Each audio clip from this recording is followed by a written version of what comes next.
Welcome to another review with the Cinema Bros, because you know we brothers and we brothers. Yeah. Bitch. And we are here today to talk about the Smashing Machine. It is I don't know what to necessarily say a biopic, because it's not really the whole life. It's only just a capsule of time. I'll still say so. Biopic. Okay, Yeah. So it's a biopic of Mark Kerr's life, starring Dwayne Johnson, Emily Blunt, Bosh Rutan, and Ryan Bader, and others here. But it's chronologizing a 3-year span of Mark Kerr's life from 97 to 2000. And, you know, with the rise of MMA and the crossover appeal it has, and, you know, where do gentlemen like Bosh Rutan and Mark Kerr and Mark Coleman and others have their place in history, because like it kind of said at the end of the movie, these are names you don't hear like that because of how the sport has transcended. But True. it chronologizes his life in those 3-year spans, and you know, his ups and downs, his mental, his physical, and all the things he was going through. And I see what they were saying about with Dwayne in this one. Dwayne really was acting in this one. He was acting in this one. He was doing this thing. Contrary to popular belief, he really do be acting though. Exactly. Like, I mean, it ain't like you know. He's still acting at the end of the day. So like that is so true. Yeah, like stop. Like he just, and y'all need to stop with the comparison of people. Like, yes. Just because somebody may be having different material or whatever, but like he's still acting. So like come up off that. But my two biggest takeaways. Takeaway one, I love the way this movie was shot. It was shot so I love the way this was shot. It was shot. It still had that A24 touch of. Yeah, like it felt like you was watching like a documentary, but not at the same time. Like the way it was shot. It low key felt like it was real. Like it was like like you wasn't really watching a movie. Like you was really just watching an experience. Like you was just really living through a time frame. And I thought they did a good job of the presentation of that time, of that era. Yes, I thought, all things considered, he did transform into a new person. He did. Yeah, and shout outs to Benny Safdie, I think that's how you say his name. He wrote, directed, but and takeaway number 2, Ryan Bader. Shout out to Ryan Bader. Shout out the to whole Bader. time I was watching this, I was like, everybody talking about Dwayne, which I get, but Ryan Bader out there doing it. But you know what? I think so. Like people like the clown whenever like people be starring in like, you know, these like whatever the fuck, but that gives you reps, and it's obvious that he's had his reps in because he didn't feel out of place. He didn't.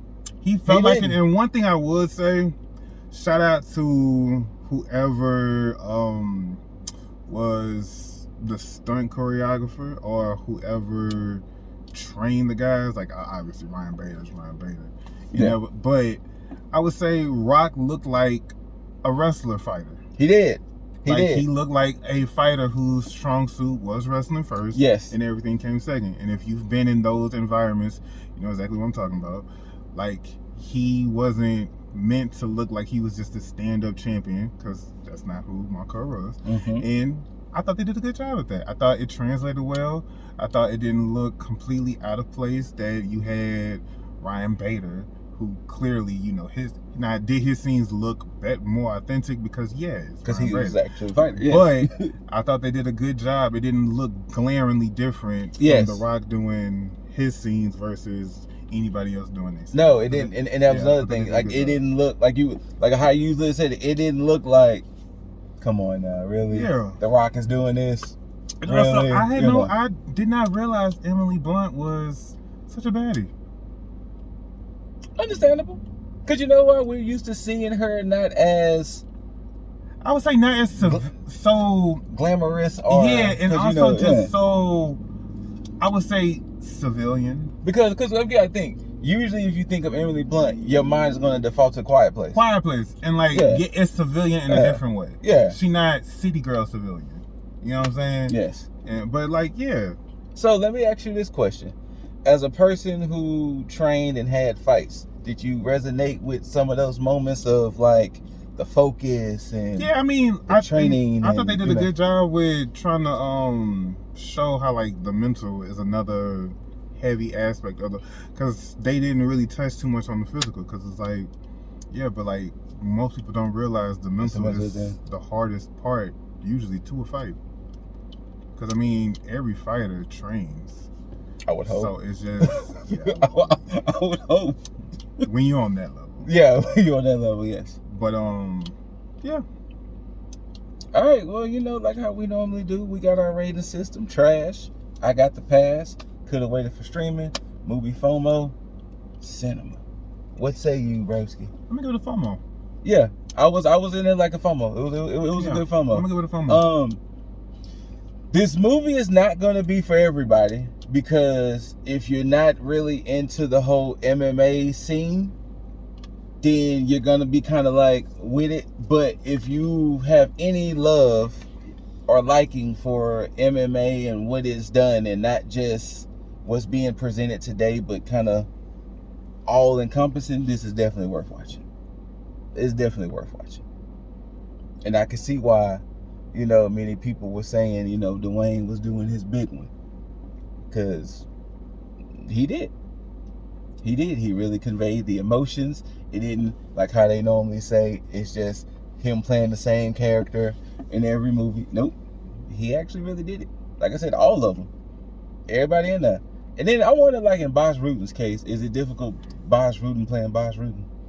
No, because he was Boss Ruden. That's also true too. That's also true too. Like, if you know who Boss Ruden is, like he was literally Boss Ruden. But still, shout out to the OG. But yeah, Smashing Machine, check it out. It's worth watching. It is worth your time. And that's what we'll leave it. And until next time, ladies and gentlemen, y'all out there, love one another, love yourself, take care of one another, and take care of yourself. And until next time, peace.